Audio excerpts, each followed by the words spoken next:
Hey guys, it's the Gundam Boy, and today we're going to be taking a look at the Jar Dominator. Once the king of slaying medium pen enemies, now a paperweight for most other divers. That's a joke because it's not been buffed in a minute. You can acquire this weapon from the Steel Veterans War Bond, and let's get right into the basics. So, the damage is at 275, with a capacity of 15, recoil of 75, and a fire rate of 250. Each bullet is powered by a small jet, making it have no fall-off damage. Here we'll look at how it handles. This is it walking forward and shooting, walking sideways and shooting, walking diagonally into a mine while shooting. Here's me shooting while standing, crouching, laying down, and dead. And here's a flashlight to find that one model kit piece you dropped into the void. For the fire modes, we have the hit your shot option, which is single fire, and burst for the fuck your aim option. Looking at armors that pair well with this armor set is peak physique, because this gun generally has a slower drag. This weapon drags like my nuts across the asphalt, and I'm pretty sure I made this joke too many times. Then we have something like Siege Ready if you care about ammo, or you could go with Fortified or Engineering Kit to help with the recoil. So we have the Illuminate Front. Don't worry guys, their full fighting force will come out next Tuesday.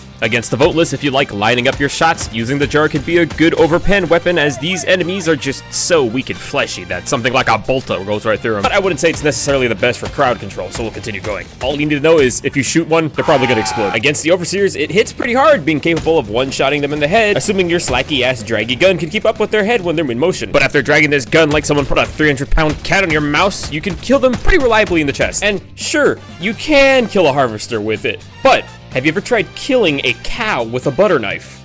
You can do it. It's gonna be long and messy and it moves a lot. On the bug front, it's a great weapon for killing anything bigger than a hunter, as these guys love to skitter around you, making you have to track them with that slow, draggy gun. I should have brought the people. But this gun does a great job at killing things like warriors, bile spewers, and it can do pretty good numbers against hive guards. And it does alright against brood commanders. The gun is just not good against things like shriekers, as they are hard to catch with this weapon since they, strafe over you. Maybe if it shot bird shot, it would do better. But it does a good job at smacking things like stalkers around, but maybe not a good idea to bring against the predator strain, as, it's a mix of hunters and stalkers. But it's a great weapon for picking off those really annoying enemies. Bile spewers. But can it kill a charger reliable? No! The democratic deficient automatons like the troopers are pretty easy kills because they lack democracy. Against something like a berserker, it's a pretty easy kill since his weapon's high damage makes it easy to just, pop up whole thing. And it can kill normal devs and rocket devs pretty reliably, but the shield dev is still the usual pain in the ass, making it the hardest unit for this gun to contend with, especially at long ranges. And it's also capable of taking down scout striders if you shoot them in the crotch bit. Wow, this weapon has a lot of stopping power for killing enemies on its scale.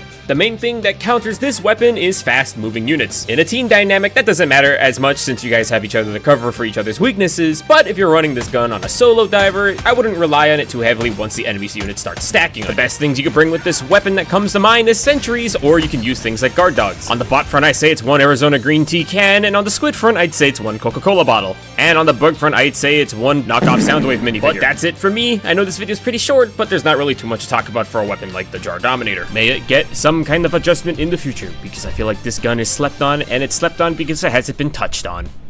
Touched. Or something, I don't know. That all sounds weird.